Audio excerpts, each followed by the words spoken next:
สุดท้ายเป็นกายแต่ขวาต่อมาทางกันขวาต่อสะพานแต่ความสัมพันธ์สองเรามันถูกเลื่อยไปได้กันทุกอย่างประกอบทางหายปกครองความทั้งสองเป็นตายดี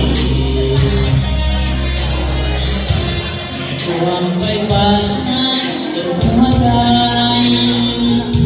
ก็ฟังตรงในเมื่อใจเดียวกั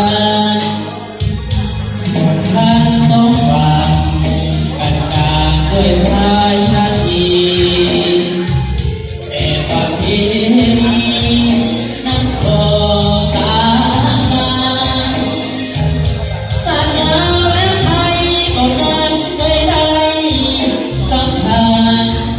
ความสายอยู่เดียวกันเพียงน้ำเท่านั้นมากันเป็นกาโอ้วาดินช่วยเป็นสักทีโปรดคิดว่าดีจงอย่าได้ดีปัญหาอย่าให้สัมพันธ์นั้นต้องจืดจางกับความดีเนื้อนาทีบอกฟังเลย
อย่าให้